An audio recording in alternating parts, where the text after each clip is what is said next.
Holiday dinner season is here, friends, and if you're already stressed about cooking, honey, don't worry, I've got you covered. Today, I'm sharing 4 brand new make-ahead dishes that will give your holiday table some serious upgrades. We're making 2 next-level desserts. First, say hello to this amazing Biscoff Cookie-Butter Poke Cake and this crowd-pleasing, no-bake Caramel Apple Éclair Cake. Then I've got 2 side dishes that will take classic holiday favorites and turn them up a notch. A Cranberry-Apple Coleslaw, it's just as festive and pretty as it is delicious, and a loaded Corn Casserole with bacon, green chilies, onions, and plenty of cheese. And just because it goes so well with these, I'm also sharing my Aunt Cathy's Cowboy Beans. They're the perfect make-ahead side or main dish. And the best part, you can prep all this a day or 2 early, host a delicious dinner, and still have enough fuel left in your own tank to actually enjoy it. I'm Mel. Welcome home. Let's get started, friends. I am so excited about this dessert. We're making us a Biscoff Poke Cake. And if you are not familiar with the Biscoff cookies, the packaging looks very similar to this. This is the Aldi brand because I'll always try a store brand, but I'll put a picture up on the screen for you. This is what the Aldi cookie looks like. It has their logo on it. The Biscoff brand cookies are about half as wide as this and a little bit thicker. First thing we've got to do is make some crumbles out of our cookies. That was 8 pulls with my little chopper here. I think I'll give it another couple pulls. Of course, if you have a food processor, that would be much quicker.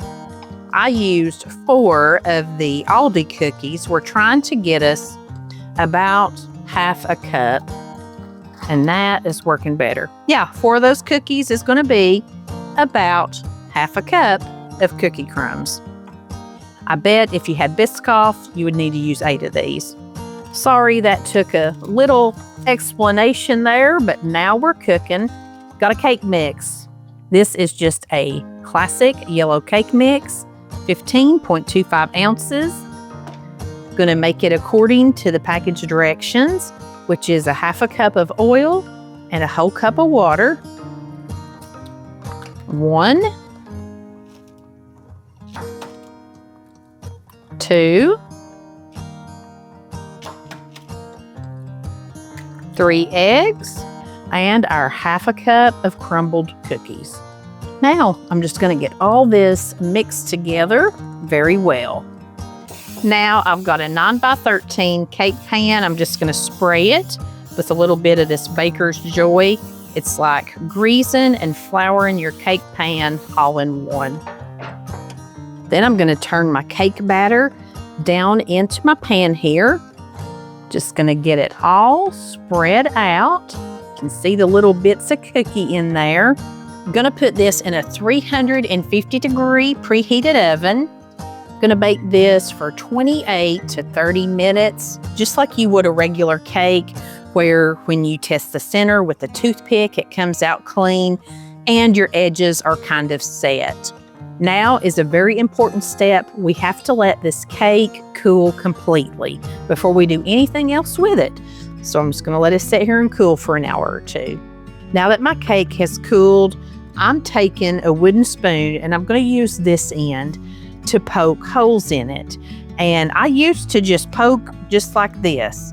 And Granny told me it's better if you put it in there and kind of twist it a little bit, that it kind of makes it, you know, like a cleaner hole for your pudding layer to go down into. So I've been kind of doing that now. I don't really go with a pattern or anything. I just kind of go at it. I've seen people just use forks and just poke it with forks. I've seen people use like plastic straws. I guess use whatever you want to use, but I really want to give it some pretty large holes for that filling to go into. Now we're going to start making our pudding layer. I'm using 1 box of instant vanilla pudding. Make sure it's instant. And this is the larger 5.1 ounce box. We are going to stir in 3 cups of cold milk. And I'm just going to whisk this together by hand. Now in this little bowl, I have 2 tablespoons of cookie butter. And this is the Kroger brand. Biscoff makes their own brand. This is spreadable, kind of like a peanut butter. It's not peanut butter. It's made with the cookies. They're the speculoos cookies. But do check your packaging if you have any allergies, because it could have some stuff in it. But I melted mine for just 10 or 15 seconds in the microwave to get it a little bit runny so it would stir in here. And we're going to put that right into this pudding mix. And this stuff right here, I'm telling you, it is a treat. It's delicious on graham crackers, or if you can find these little like chocolate animal crackers to dip in this stuff is delicious. Now this pudding mixture, this is not anything that you can make up ahead of time and let it set. You want to mix it up just right before you're ready to pour it on the cake, because that's what we're going to do now. We're going to pour it on the cake, and you want it to be pourable. You want it to be able to go down into those holes that we poked. So just take your spatula and smooth it across the top of this and kind of press it down into your cake a little bit. And this needs to set. This is why I like to make this cake at night. It's midnight right now. And we're going to have this for Sunday dinner tomorrow. It's actually Patrick's birthday. Tomorrow will be August 3rd when I'm making this. And I'll have you know, I bought all the ingredients to make this last fall. And honey, we just had so much to eat and so much to cook at the holidays. I didn't get it done, but I thought I will make it. It will happen. So we're making it now, and you guys are going to be seeing this in fall of 2025. But anyway, I got off on a bunny trail. What I was saying was, I like to make this at night, and then we'll come back and finish it off tomorrow right before we eat it. A couple of hours setting of your pudding is probably good, but I just like to let it get good and set up overnight. Oh, and just to clarify, you don't have to make this at midnight in your pajamas like I do. My mama didn't raise no fool, but what she did raise is a procrastinator. So you're welcome to make this earlier in the night and refrigerate it overnight too. Just thought I'd let you know that tidbit. Now we are ready to make the buttercream icing. I've got 2 sticks of salted butter. I've got half of a cup more of our cookie butter, our Biscoff butter. Get all this put in a large bowl. And once again, you cannot make this icing up until you're ready to use it, because it would just be way too stiff to spread over that pudding layer.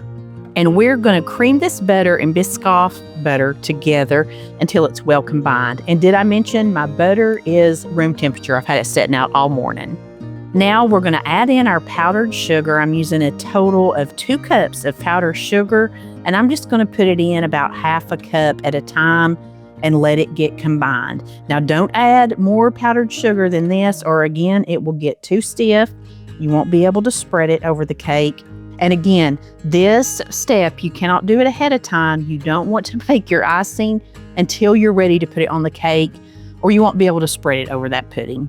Now that our icing is all made up, I'm going to put in about a teaspoon of vanilla. Let's get that incorporated, and then we are ready to icing. I love how you can kind of see bits and pieces of the cookie in this pudding mixture.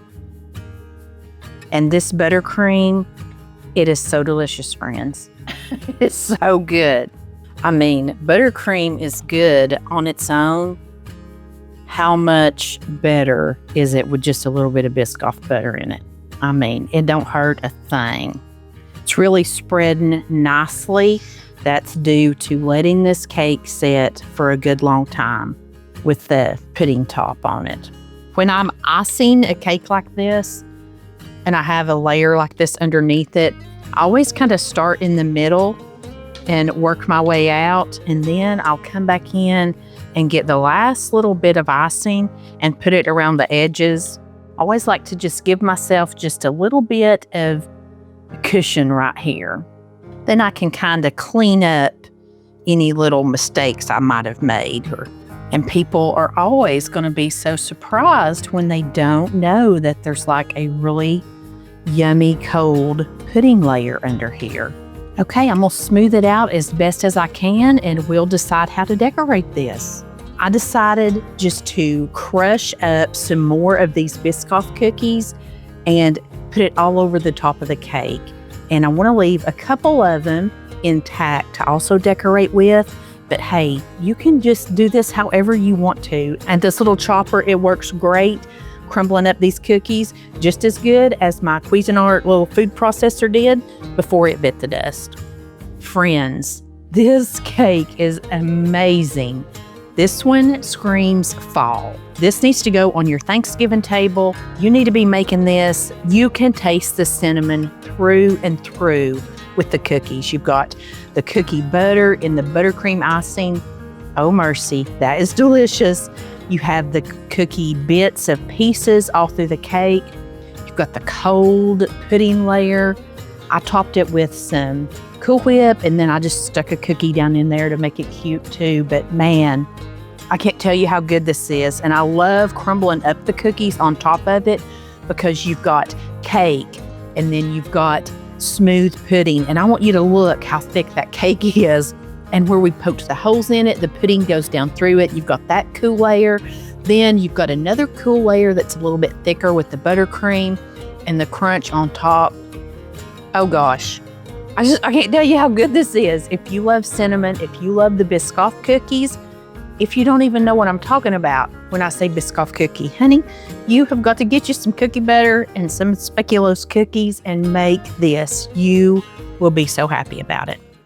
Before we start our next recipe, it's like a salad kind of deal. I'm going to need some parsley, and I just wanted to show you something that I've been doing with my parsley.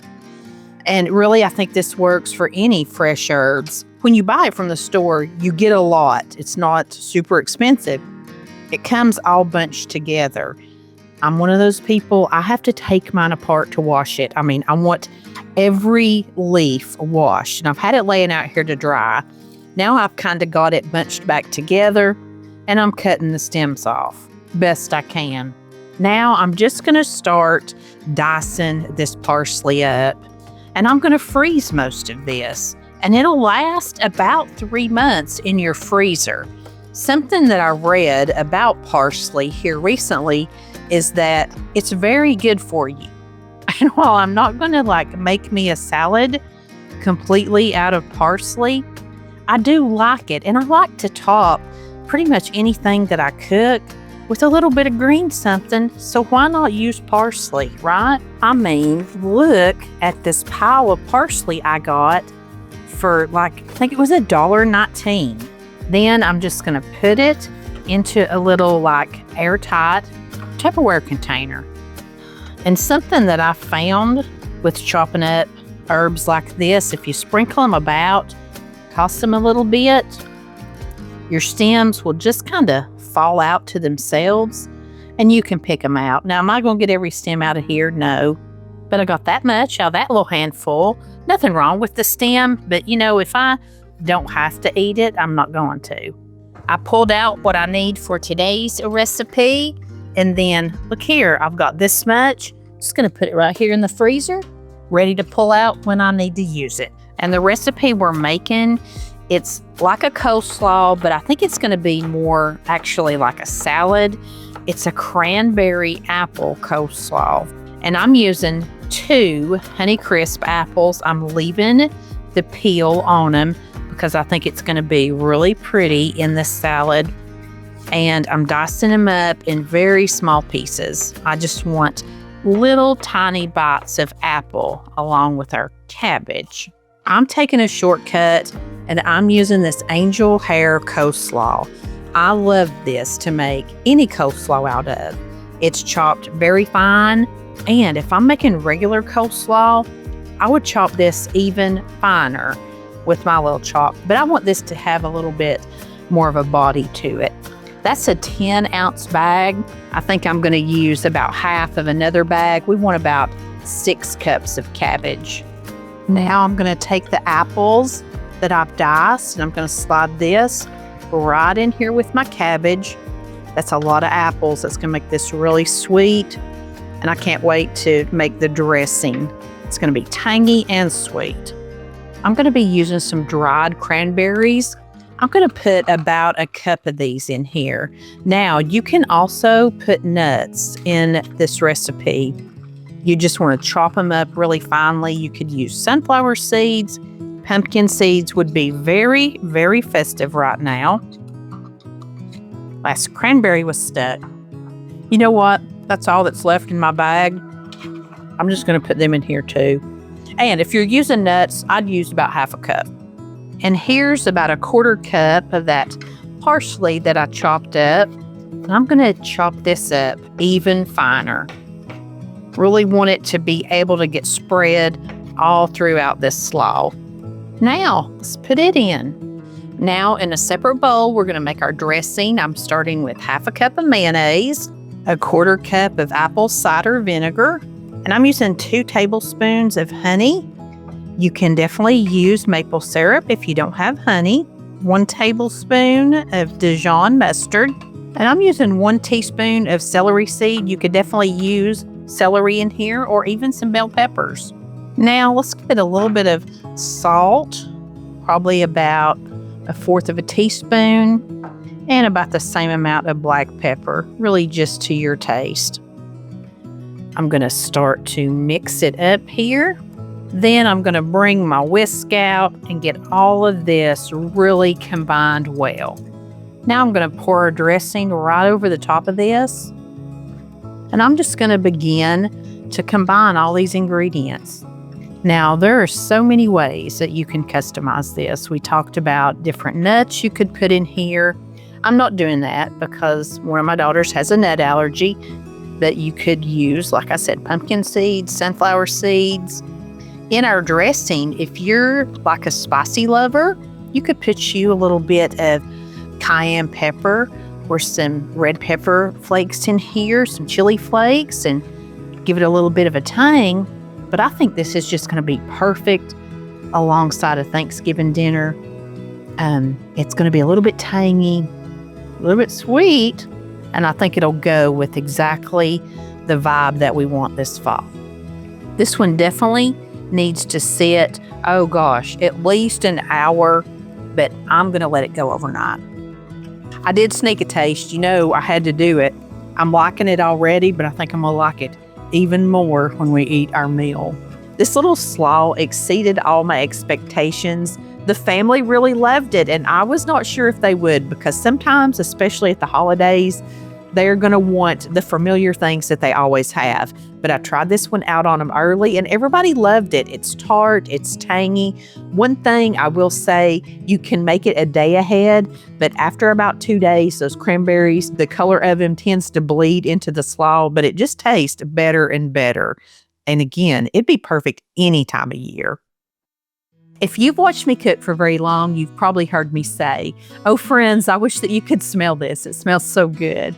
Well, scent, it's powerful. It can bring back a memory or it can change the mood of an entire room. Well, lately, I've been doing our laundry with laundry sauce, and let me tell you, their French saffron scent, it is amazing. All of their fragrances were created by the top perfumers, and this one smells like a high-end perfume. It's bright, it's fresh, and it's crisp, but it's really subtle, like that scent when you walk into a really nice hotel, understated, elegant. It's awesome. It definitely doesn't smell like a laundry detergent. Their pre-measured laundry pods are ultra concentrated.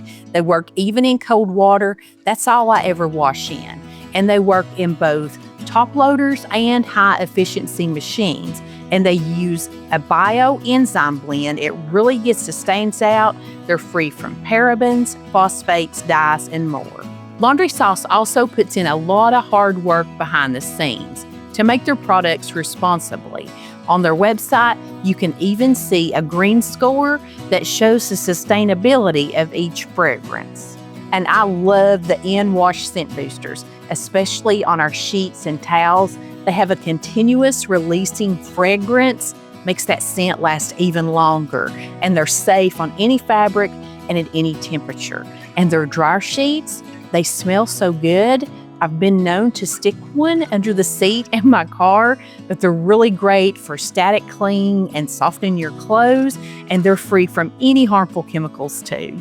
If you want to try Laundry Sauce, just scan the QR code or click the link below and use code INTHEKITCHEN with MOMM15 to save 15%. And take their scent quiz. It's a fun way to help you find your favorite fragrance. And thanks Laundry Sauce for sponsoring today's video and making my laundry smell this good. There's no better way to start any recipe than by chopping some bacon. I've got about 4 slices here. I need about half a cup. This has been sitting over here on the counter since this morning. Showed much restraint. But today we're making a loaded corn casserole. And yes, I've shown a corn casserole here just the other week when I did the $40 budget Thanksgiving dinner a few weeks back. But today we're loading it up with some different things you've never seen me using it before. One of the things that I love about corn casserole, let me count the ways. It's make ahead. We're going to mix it and we'll bake it later. It's one dish dump and go. I love that. Don't even have to dirty up an extra bowl. I'm starting with 1 package of Jiffy corn muffin mix. This is 8.5 ounces. So you can use Jiffy or some other muffin mix or cornbread mix. But we like the Jiffy in it. Gonna add 1 cup of sour cream, and that's about what I had left in this container. Today I'm using 1 almost 15-ounce can of cream-style corn. A lot of times when I make this, I also put in a can of whole kernel corn that's been drained, but we're not adding that today.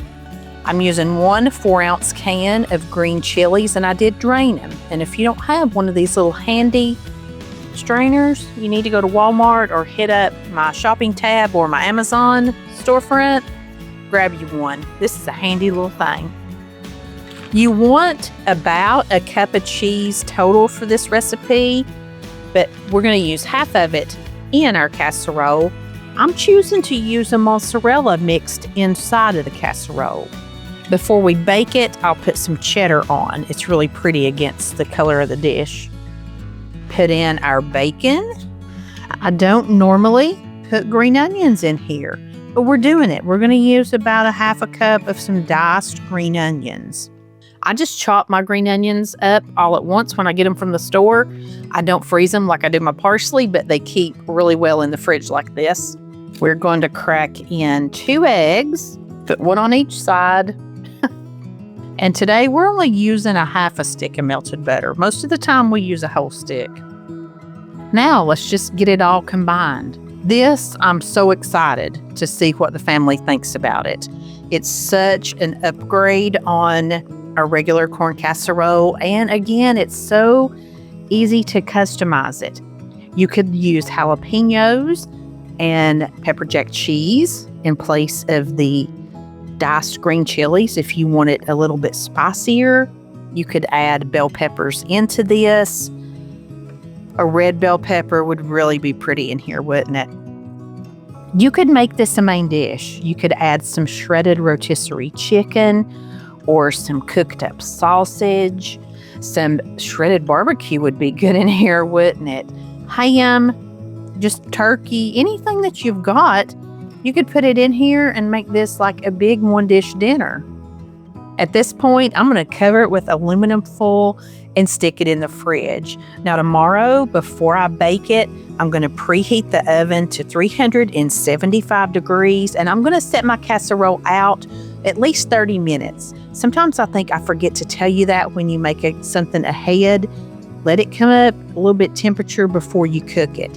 And I'm putting that cheese over it, and this time I'm using half a cup or so of shredded cheddar cheese. Gonna bake it anywhere from 25 to 35 minutes. You want it to be set in the middle, golden brown. Check it with a toothpick just like you would a cake. Then let it set and cool for a few minutes, and you can slice it or just spoon it out. No big surprise here. Everybody loved the loaded cornbread casserole. We love cornbread casserole not loaded, so I knew we would love it loaded up too. I do love the addition of the bacon, and I liked the mozzarella cheese inside of it. I don't know, I feel like it made it just a little bit of a creamier taste. So good. The chilies were perfect. It wasn't hot or anything like that. The green onions were delicious in here. Perfect for Thanksgiving, Christmas, barbecues in the summer. Surprise, surprise, surprise. This recipe was not intended to be in this video, and it's not a new recipe, but I'm putting it in here because it's perfect for this theme. And when I was standing here making that cornbread, I hollered at Patrick and I said, oh my gosh, you know what we need between this savory corn casserole and that tangy slaw? We need cowboy beans. I can prep them ahead. It'll fit perfectly. But like I said, it definitely is not a new recipe. I've got a pound of ground beef cooking up over here. I just diced up, a small onion. So let's get our ground beef cooked through and our onions softened. While our meat's finishing up, we're going to put all of our rest of our dish together.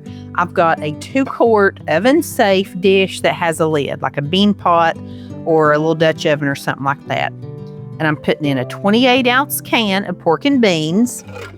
If you have 2 15-ounce cans, that works fine too. A cup of ketchup, 1 tablespoon of chili powder, and we're putting in 1, 2, 3 tablespoons of apple cider vinegar, and let's put in a little bit of salt, probably a teaspoon, maybe half a teaspoon of pepper, just to your taste. I'm just going to go ahead and get all of this stirred together.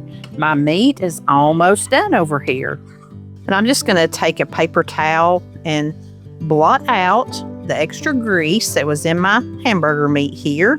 Then I'm going to add my ground beef and my onions right into my bean mixture. Let's get it all stirred together, and you can see how perfectly it fits in this 2-quart dish. Now, I've never cooked it with aluminum foil over the top. I always cook it with the glass lid, and it called for like a Dutch oven or a bean pot, but I bet aluminum foil would work fine. This is a recipe I've shared many times. It's Aunt Cathy's Cowboy Beans. This is one from my childhood that I love. And this recipe, along with recipes for everything you've seen in this video, will be down beside of the timestamps. You'll see the name, and then I'll have in blue links, it'll be a link that will take you to my website where you can screenshot them, you can print them off, or you can pin them to your Pinterest board. But it's safe and professionally managed, so you can feel confident while you're there. Sign up for my newsletter. I will send you this recipe on like a little recipe card you can print off, and 4 other of my family's favorite recipes when you sign up for the newsletter. Then I'm going to put my lid right on here, pop this in the fridge. Tomorrow, I'll pull it out about 30 minutes before it's ready to cook. Cook it covered 1 hour at 400 degrees with this lid on it. Then pull it out and let it set just a few minutes. It gets tangy and thick and gooey, and it stays hot a long time too. No surprise, the Cowboy Beans are always a hit. They can be used as a side dish or a main dish containing that meat, which led me to like an epiphany when I was plating this up because, I make separate dishes to show here, but my family really eats this food. So I took all of this into Patrick's mom and dad's, and we had his aunt and uncle and the kids, and we had a big dinner. And it led me to think, if you don't want to make a huge Thanksgiving or Christmas meal with like a million different recipes, this is the meal plan for you. Aunt Cathy's Cowboy Beans make a hearty, meaty main dish, perfectly complemented by the flavors in the loaded cornbread. You've got a little bit of sweet, a little bit of savory, and the tangy coleslaw. Man, it was an absolutely delicious meal. We did throw some Tyson chicken tenders in the air fryer to have with this and a little tossed salad. This was an amazing meal, amazing each dish on its own. And every one of these paired perfectly together too. So here's your ready-made family meal plan really for any weeknight or holiday. This is perfect. We're making a Caramel Apple Éclair Cake. I'm starting with 2 of the 20-ounce cans of apple pie filling. Now, if you have been on my channel before, you may have seen a chocolate Eclair cake that I make every Thanksgiving, and a lemon one. We call it Maddie's favorite lemon dessert. Here's what I used today. They're the same concept as this recipe, but they don't actually have the fruit in them, so that will be different. These apples are just in slices like that. So I'm going to first try my mix and chop.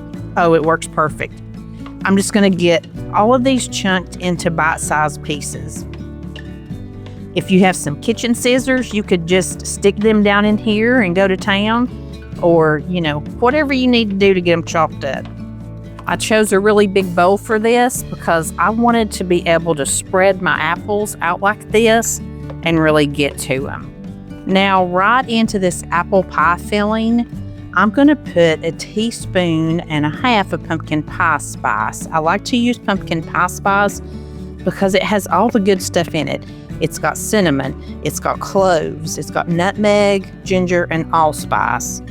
I think an apple pie spice would also be good in here, but anyhow, that's one of my little tricks. It's nice to have spices that, are kind of a bunch of things in one that, cuts down on cost, and it helps you save space in your pantry too. Gonna get it all mixed in here, and then we're gonna set this over to the side and get started on our pudding. Into another bowl, I'm gonna put 2 of the 3.4 ounce boxes of instant vanilla pudding. I'm using sugar-free. For what good it's gonna do. The pie filling is full of sugar. But I thought, well, we just won't pile on.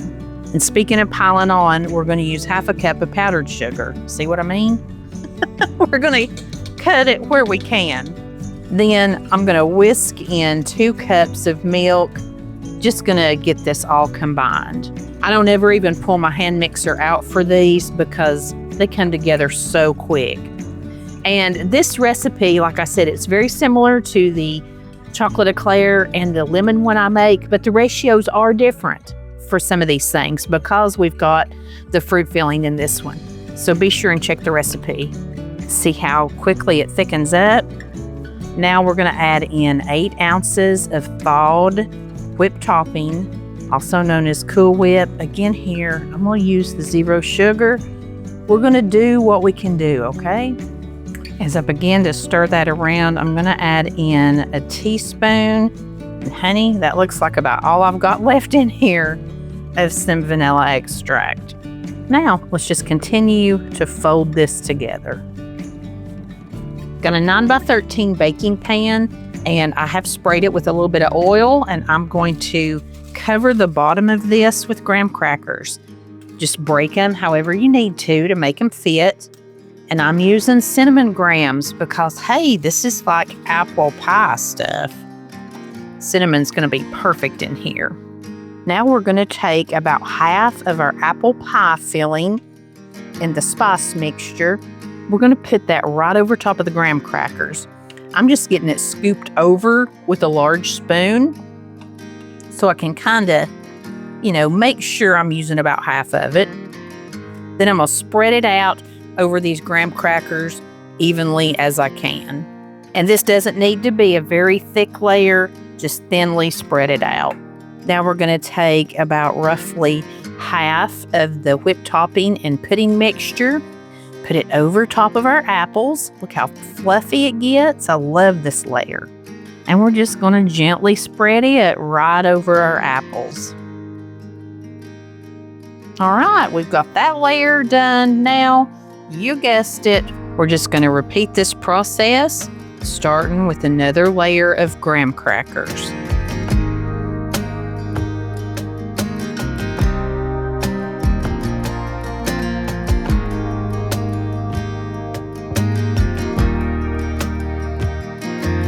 Okie dokie, I'm gonna clean my edges up just a little bit before we top this baby. And I have this one little corner right here. Can you see that? Not super happy with that. I'm gonna see if I can't, break me a little piece of graham cracker that will just kind of fit right in there. Perfect. Okay, let's move on to our topping. And for our topping, I microwaved, I took the lid off, number one. And I microwaved this jar of just caramel ice cream topping. Mixed it up real good, made sure it was pourable. And I'm going to pour it right over the top. I can't tell you, friends, how good this is smelling. I love caramel. And I'm just very gently going to spread this caramel all over the top of our graham crackers. Oh my word. This little recipe was requested by Granny. She saw this on Moss Family Kitchen. I must have missed it. And we went back to try and find it, and we couldn't find it. But I said, okay, she, told me what it was. And so I kind of started looking around on Pinterest, and I doctored one up a little bit to suit my quick and easy style. And I can't wait to give her a big piece of this.